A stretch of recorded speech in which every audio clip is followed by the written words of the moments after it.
Spaces, a Miraculous Ladybug one-shot fanfiction featuring Aspik and Multimouse. The cover art for this video is a commission by the amazing ink Sheila.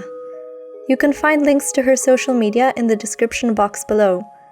I hope you enjoy the story.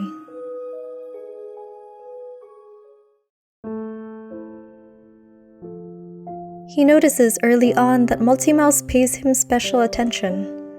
Not when he's Adrien, but when he's Aspik. It's strange adjusting to regular patrols in two different masks, but Ladybug has decided this is the best way to keep Hawkmoth on his feet and hone all the hero's abilities. He isn't always with Multimouse, but when happenstance puts them together, he notices that she acts differently around him. It's in the way her eyes linger on him a moment longer than usual after they put their heads together to plan a route, or the way he catches her staring for no reason when she thinks he isn't looking.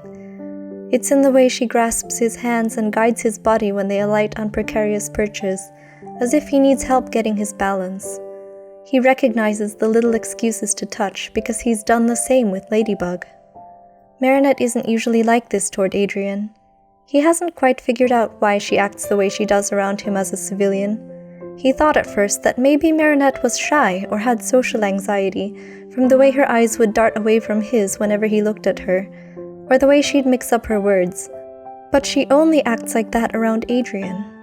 When he realized that, it made him sick with worry for a week, thinking he'd done something to make her feel uncomfortable and unable to figure out what it was. Nino has hinted that it's because she likes him, mostly in accidental slips, but after believing the first few cover-ups, Adrien has finally caught on. That can't be it though. There's no way she likes Adrien, because he's sure this is what it feels like to be liked by Marinette, when they're Multimouse and Aspik. She brings him croquettes to eat before patrol and never misses asking him how his day has been as they survey Paris. She laughs at all his jokes and slips in her own, eyes twinkling in a way that makes him feel proud to share a secret with her. Aside from Ladybug, he hasn't felt as connected to any other hero as he has to her. But that's a given, isn't it? She's his friend, and that makes her special. Not that she knows that. Nonetheless, he can read in her body language that he's special to her, too. He started to feel like he's just waiting for her to say what's really on her mind because he can already read it in the nuance of her expression and the spaces between her words. He finds himself getting intoxicated by the idea of her longing for him. He wonders what she sees in Aspik. He turns up his charm dial, somewhere in between Adrien and Chanois, just to see how she'll react. The fetching peach hue that blossoms under her mask after he delivers a particularly suave line is quickly becoming his favorite color. Before he knows it, he's become obsessed with her even in civilian life, dropping lines about snakes and about mice in school to flirt with exposing their hidden connection, documenting which drink she chooses during lunch, which designer she's paying attention to, what music she's currently listening to. Trying to get through a conversation with her without making her nervous has become a game for him, with bonus points if he can make her laugh. He must be doing something right because his attempts are more and more successful. Slowly, day by day, it doesn't feel as different, whether they're behind masks or not. Maybe she doesn't like him that way. She likes Aspik, but at least their friendship feels comfortable for the first time. He knows he should be satisfied with that, but he finds himself bogged down by a strange discontent. It takes him a while to admit to himself that he's longing for more. And then the sunset happens.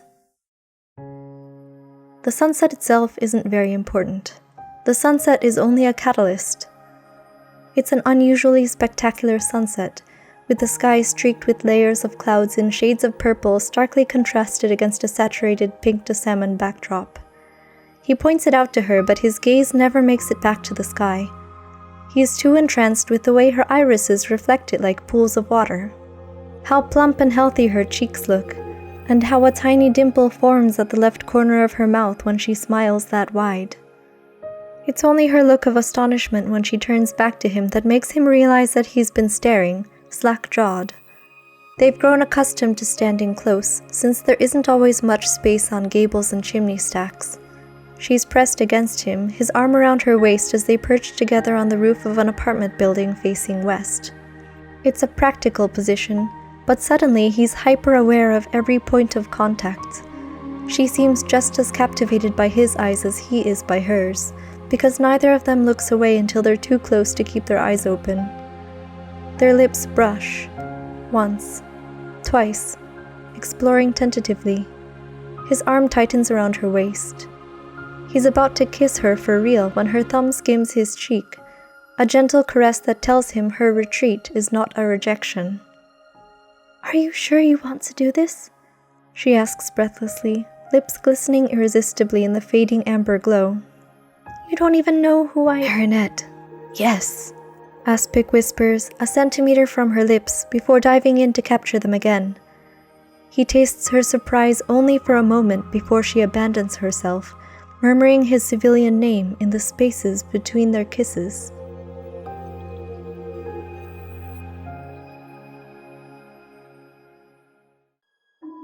Thank you for listening to Spaces.